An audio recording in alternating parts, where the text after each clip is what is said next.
Would I be the jerk for not letting my sister use the new car that my brother and I are gifting my parents?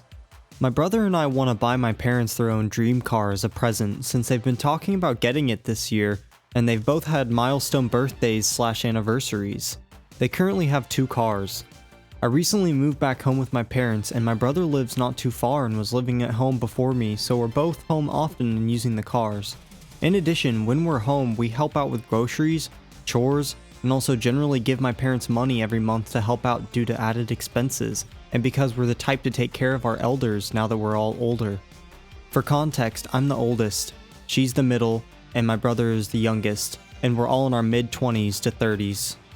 My sister, although she lives at home from time to time and uses it as a place between apartments, does not contribute to the household in any meaningful way. There have been multiple instances dating back years where she'll get parking tickets under my mom's car and doesn't pay for them, takes the car and drives hundreds of miles to another city for a few days without asking ahead of time, doesn't pay for gas, and doesn't contribute to any household expenses, chores, or to the family in general for the most part.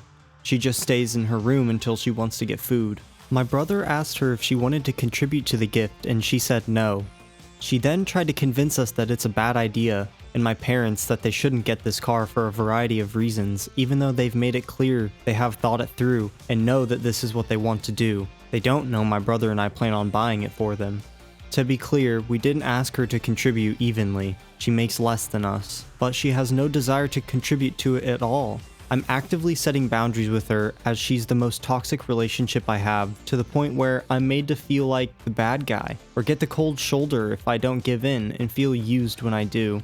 I don't want her to use the car that my brother and I are getting if she's not also actively contributing, but it's a gift. My brother and I will split it evenly. It's almost $40,000, where he will give a down payment and I'll pay off the car over 3 years. Would I be the jerk for saying that I will only make payments as long as she can't use it for that time frame? If so, how else could I navigate the situation? Am I the jerk for purposefully not spending time with my girlfriend? I have a girlfriend of 2 years who recently moved in with me in an apartment complex nearby the university we both attend.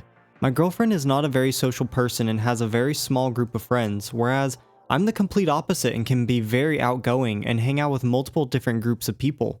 Recently, we've been having issues with time management since we've gotten back to school and I work a part-time job. I also really enjoy going to the student union to hang out with different people after class. My girlfriend has honestly been having a tough time recently as her dog just passed away and we haven't really spent much time together due to classes and work, as well as her recent struggle with COVID a couple weeks ago. She claims she misses me and wants to spend more time together, and whenever we do spend a bit of time together, she mentions her feelings are hurt and that she feels like I prioritize hanging out with friends over her, since when I have free time I often go to a friend's place and may not come home until later hours. I do feel a bit upset about her expressing this, as I feel like she has no reason to be mad since we already live together and I see a future with her. I will most likely never see my college friends in my later years, but I plan on marrying my girlfriend, which is why I would rather hang out with the friends I have now. Am I the jerk? Am I the jerk for removing my friend from my spam account? For context, I'm 18 and she's also 18. We became friends last year in a class, and since then we've been really close and are even in a little group together. She's great and awesome and I love her. This year we both start college. We're both going to different colleges and she moved into her dorm. I noticed from other friends' posts or whatever that they visited her dorm and I wasn't even told this little hangout was happening. I don't know. Like almost our entire friend group went, and I'm assuming the one other girl didn't go because she was driving to her college, but I wasn't even told, so I was hurt, but I shrugged it off. I began to notice we barely talk anymore, and I would always have to prod her for a conversation like, "Hey, what's up? How's college?" etc. It was really dry, and I don't know, she never messaged me anymore. I thought maybe this is a part of drifting, but I'll still try to DM her. And then I see her post something saying she missed her friends. She included everyone except me in the photos, and it really stung. It's not the post I cared about, but the fact I was that forgettable. And mind you, we have many pictures together, so that's not even an excuse. Growing more uncomfortable with this friendship where I felt like I was the only one putting in effort and remembering her, I removed her from my spam. My spam is my vulnerable space where I freely post without worrying about my feed or oversharing. I felt really watched because she'd view everything but never talk with me, so I removed her. I didn't post anything bad or gossip about her, I kinda just continued my random nonsensical posts. A few weeks go by and she DMs me asking if things are okay between us and that she'd noticed I'd taken her off a while ago. I was really shocked she'd even noticed and didn't know how to respond. So I replied saying, yeah, I'd say we're fine, but I felt a little disconnected if I'm gonna be honest. You did post I miss my friends and included everyone except me, and we would only ever talk if I initiated the message. I just felt like you were still in touch and involved with everyone else but me, so I felt like you wanted to drift. I'm sorry on my part for not being more direct, as confrontation and straightforwardness is a struggle for me. I just didn't want to stir anything, especially since you're starting a new chapter and are happy. I think this reply is mature, not rude or condescending. She hasn't replied yet, and I know she's active because she's been talking in the group chat. I'm thinking she's thinking how to reply, but a part of me feels she doesn't want to reconcile. She just wanted me to know that she knows I took her off my spam. I really want to sort stuff out, but she's been pretty hurtful to me and I think we both just stopped communicating. Am I the jerk for removing her from the spam and sending that reply? Am I the jerk for calling my friend a bigot for being against diversity in Hollywood? I had just finished watching The New Little Mermaid, loved it, and I made a passing comment about how I didn't understand why there is so much controversy about the main actress being a person of color. This somehow led into a huge conversation about diversity in Hollywood. He is also ticked off that the new Snow White is apparently going to be a person of color.